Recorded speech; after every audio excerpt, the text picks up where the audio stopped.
खूबसूरत गीतन के जन्म दींदड़ कलाकार मास्तर चंद्र। सूंह सोभिया सुर ऐं संगीत जे धरती सुहारी सिंध, जिते मौसीक़ीअ सां मोहबत ऐं कलाकार जो क़दुरु कंदड़ माण्हुनि जे खोट कॾहिं न रही आहे। हिते जे फिज़ाउनि में गूंजनि था भिट धणीअ जा कलाम, बेत सचल सामी ऐं शेख अयाज़ जा नग़मा। हिन धरतीअ जन्म ॾिनो आहे महिमान कवि मौसीक़ार ऐं कलाकार मास्तर चंद्र खे। मास्तर चंद्र जो जनमु ठारू शाह में सन 1907 में थियो। उहो महीनो हो डिसंबर जो ऐं सर्द रातियुनि जी तारीख़ हुई। हिन महिमान कवि ऐं कलाकार जे भाग में एतिरी शोहरत ऐं एतिरी नेक नामी लिखियल आहे, शायदि हिन जे वालिदीन खे बि इहा ख़बर न हुई। हिन 12 सालनि जी ॼमार में ॻाइणु शुरू कयो। मतिलबु इहो थियो त हिन खे सुर जी सुती नंढपण खां पयल हुई। हू पंहिंजे स्कूल जे असेंबलीअ में ॾाढे सुहिणे नमूने गीत ॻाए सभिनी खे झुमाए छॾींदो हो। उहो मौसीक़ीअ जो शौक़ु ॾींहों ॾींहों हिन में वियो घर कंदो। थोरो वॾो थियो त पंहिंजे इलाइक़े जे वेझड़ाईअ वारनि मेलनि मलाखड़नि में वञणु लॻो ऐं उते ईंदड़ फ़नकारनि खां कुझु न कुझु सिखंदो रहियो। हिन मौसीक़ीअ जी शुरूआती तालीम बाबा साजिद हालाणीअ वारे खां वरिती। पोइ हिन ख़ान साहब आशिक़ अली शाह खां बाक़ाइदा सॻो ॿांह में ॿदिराए मौसीक़ीअ जी सिख्या वठणु शुरू कई। उन दौरान हू मुख़्तलिफ़ मौसीक़ीअ जे गॾिजाणियुनि में पंहिंजे फ़न जो बहितरीनु मुज़ाहिरो करे माण्हुनि जूं मोहबतूं मेड़ींदो रहियो। हिननि जा ॻायल नग़मा ॿुधण वारो हर शख़्स मस्तु थी नचणु लॻंदो हो। लाहौर ऐं मुंबईअ में का बि अहिड़ी रिकॉर्डिंग कंपनी न हुई जंहिं चंद्र खे रिकॉर्ड न कयो हुजे। उन्हनि कंपनियुनि जूं मुख़्तलिफ़ टीमूं कराचीअ में अची आरज़ी स्टूडियो क़ाइमु करे चंद्र खे रिकॉर्ड कंदियूं हुयूं। हू पंहिंजे नग़मनि जूं धुनूं घणो करे पाण ई ठाहींदो हो। परसराम ज़या हिन लाइ बेशुमार नग़मा तख़लीक़ कया ऐं उन्हनि नग़मनि जूं तिर्ज़ूं बि मास्तर चंद्र पाण तरतीब ॾींदो हो। हिन जूं तिर्ज़ूं निहायत अवामी क़िस्म जूं हूंदियूं हुयूं। हिन जे शाइरी हर मोहबत कंदड़ नौजवान जे दिलि जे तर्जुमानी करण जे करे आम माण्हुनि में तमामु जल्द मक़बूलियत हासिलु करे वठंदी हुई। मास्तर चंद्र जूं धुनूं एतिरियूं त आसान हूंदियूं हुयूं जो हर माण्हू आसानीअ सां ॻाईंदो वतंदो हो। मास्तर चंद्र न सिर्फ़ु हिकु सुरीलो गुलूकार हो, पर हू हिकु म्यूज़िक कंपोज़र सां गॾोगॾु हिकु ख़ूबसूरत शाइर बि हो। ख़ासि करे हू पंहिंजे शाइरी पाण ई कंपोज़ कंदो हो ऐं पाण ई ॻाईंदो हो। हिन जो सुर क्लासिकल आहे ऐं हू हल्की फुल्की मौसीक़ीअ लाइ बेहद मौज़ू आहे। हू हेठनि सुरनि ते ॻाइण में महारत रखंदड़ आर्टिस्ट हो। सुरनि जी साञा ऐं ॼाण हिन खे तमामु घणी हुई। मौसीक़ीअ जा सभु रंग ऐं अंग हिन जे अंदाज़ जो हिसो रहिया आहिनि। उन्हनि पलटन में मेंढनि मुर्गनि जे पेवंदगारी बि हिन खे खूब ईंदी हुई। हिन पंहिंजे गायकीअ में आम फ़ॉर्म ऐं सलियस सिंधी अंदाज़ खे अख़्तियार कयो ऐं कामयाबी माणी। सुहिणा पंहिंजे अखियुनि खे झलतूं, इहे तीर न हण पल पल तूं। परसराम ज़िया जो उहो कलाम माण्हुनि में अञा बि मक़बूल आहे। सुलेमान शाह बि उहो नग़मो ॻायो आहे ऐं उन खां पोइ फौज़िया सूमरो या ॿियनि आर्टिस्टनि बि उहो गीत ॻाए मास्तर चंद्र जे अंदाज़ खे बरक़रार रखियो आहे, जंहिंमें ममताज़ लाशारी निमाया आहे। त मां नंढड़ी आहियां, अञा त मां नंढड़ी आहियां। इन गीत खे तख़लीक़ करे मास्तर चंद्र हिकु ख़ूबसूरत क़िसे खे बयानु कयो आहे। उन गाने जा रिकॉर्ड बि तमामु घणो फ़रोख़्त थिया। उहो नग़मो अञा बि मक़बूल गाननि जी लिस्ट में शामिल आहे। दिलि आहे हथनि में थो ख़रीदार खे ॻोल्हियां, बाज़ार मोहबत में तलबगार खे ॻोल्हियां। इहो गीत आशिक़ मज़ाज माण्हुनि जी कमज़ोरी बणिजी वियो हो।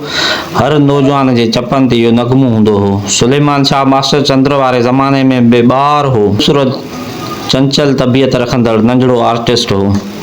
हू ॾाढे प्यारे अंदाज़ सां मास्टर चंद्र जा ॻायल नग़मा ॻाईंदो हो। मज़ेदार माण्हू उन वक़्तु बणिजी वेंदो हो जॾहिं कंहिं मौसीक़ीअ जे महफ़िल में मास्टर चंद्र ऐं सुलेमान शाह गॾु हूंदा हुआ। सुलेमान शाह जीअं त जूनियर आर्टिस्ट हो, उन लाइ हिन खे ॻाइण जो मौक़ो पहिरियों मिलंदो हो ऐं मास्टर चंद्र जा ॻायल समूरा मक़बूल नग़मा ॻाए छॾींदो हो ऐं नचण जो त हू हूअं ई मास्टर हो। सॼी महफ़िल में वाह वाह थी वेंदी हुई। वरी जॾहिं मास्टर चंद्र जो वारो ईंदो हो त हिन वटि ॻाइण लाइ कुझु बि न हूंदो हो, पर हू तजुर्बेकार कवि ऐं कलाकार हो। अहिड़ियूं त नयूं नयूं तिर्ज़ूं ऐं गीत पेश कंदो हो जो हर माण्हू उहो चवण ते मजबूर थी वेंदो हो त मास्टर चंद्र जहिड़ो कोई थी ई नथो सघे। मास्टर चंद्र जो हिकु ॿियो ॻायल नगमो ॾाढो मक़बूल थियो हो, जंहिंजा ॿोल आहिनि मेहर सां मिलां शाल मां दरिया जे किनारे, मेहर थो पुकारे। मास्टर चंद्र वारे ज़माने में ॿिया केतिरा ई फ़नकार हिन जे अंदाज़ में ॻाईंदा हुआ। उन्हनि में नुमाया फ़नकार हुआ मोहम्मद यूसुफ माशी, मास्टर गुलाम हुसैन ऐं परमानंद। उहे बि काफ़ी सुरीला फ़नकार हुआ, पर मास्टर चंद्र पंहिंजे इन्फिरादियत खे हर हाल में क़ाइमु रखियो।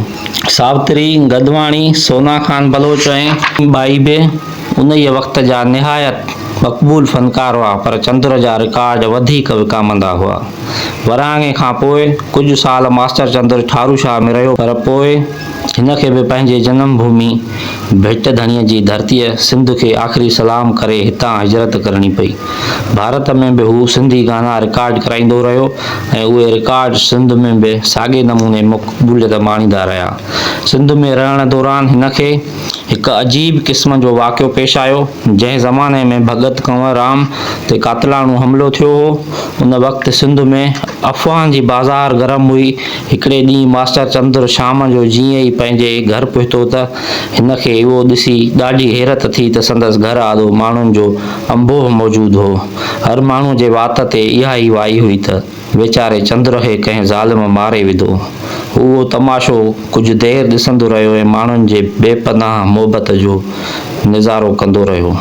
बेअख़्तियार चवणु लॻो, मां दुनिया खे सुञाणां थो, मां दुनिया जो ॾिठल आहियां। न दुनिया मूंखां लिकल आहे, न मां दुनिया खां लिकल आहियां। चवनि था त चंद्र वियो कुसिजी, बराबरि मां कुठल आहियां। मुअल आहियां मोहबत में, अॻे ई मां मिठल आहियां।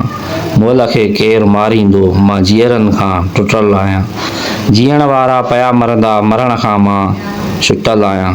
1958 में भारत में ठहियल फिल्म अबाणा में मास्टर चंद्र हिकु गानो ॻायो, जंहिंजा ॿोल आहिनि, पखी बाग़ पंहिंजो छॾींदा वञनि था, हाय हाय मिठा अबाणा, हाय हाय मिठा अबाणा।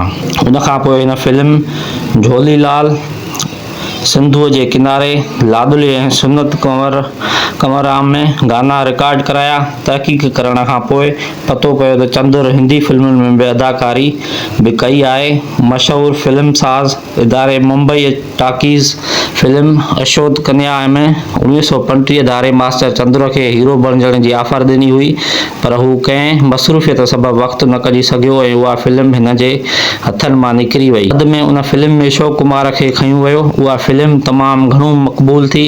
उन फिल्म में मशहूरु सिंधी फ़नकार गुलाम रसूल नवाबशाही मरहूम मुख़्तियार बेगम सां गॾु हिकु दो गानो बि रिकॉर्ड करायो हो। 1936 में सिंधी हिदायतकार JRC सेठीअ जे हिकु फिल्म वतन में मास्टर चंद्र अदाकारी बि कई हुई ऐं गानो बि ॻायो हो, जंहिंजा म्यूज़िक डायरेक्टर हुआ अनिल बसवास ऐं मास्टर झंडी खान। साॻे ज़माने में ऑल इंडिया मूवी 2 जे हिकु फिल्म मौत खां तूफ़ान में बि मास्टर चंद्र अदाकारी कई ऐं गाना रिकॉर्ड कराया। हिन मशहूरु अदाकारनि ज़ुबैदा ऐं मास्टर वठल सां गॾु बि मुख़्तलिफ़ फिल्मुनि में अदाकारी कई, मगर अफ़सोस जी ॻाल्हि आहे त उहे फिल्मूं बावजूद कोशिश जे हथ न अची सघियूं। हिकु फिल्म हुई जय हनुमान, उन फिल्म में बि मास्टर चंद्र गाना ॻाया हुआ। मास्टर चंद्र जो पुटु मोहेश चंद्र ऐं उन जे फैमिलीअ जा केतिरा ई भाती मौसीक़ीअ जी दुनिया सां लाॻापियल आहिनि ऐं हिन जे नाले खे रोशन करे रहिया आहिनि। ॾाढो अरसो गुज़रण जे बैदि बि चंद्र जो आवाज़ हर माण्हूअ जे समातुनि में समायल आहे। जॾहिं 1956 में चंद्र पंहिंजे जनम भूमि ठारूशाह घुमण आयो त चवण वारा चवनि था त हिन महिमान कविअ जी अखियुनि मां ॻोढ़ा बीहनि न पिया। अॼु बि चंद्र जे जनम भूमि ठारूशाह में साॻी हालत में मौजूदु आहे, पर चंद्र नाहे। हाजी अख्तर खानज़ादा खे शाबस हुजे, उहो चंद्र जो सचो आशिक़ ऐं दोस्त आहे। अॼु बि उहो उते यादुनि जा ॾीआ रोशन कयूं वेठो आहे। मास्टर चंद्र 2 नवंबर 1984 में लाॾाणो करे वियो। क़िस्मत कई जुदाई, कंहिं ते मयार न आहे।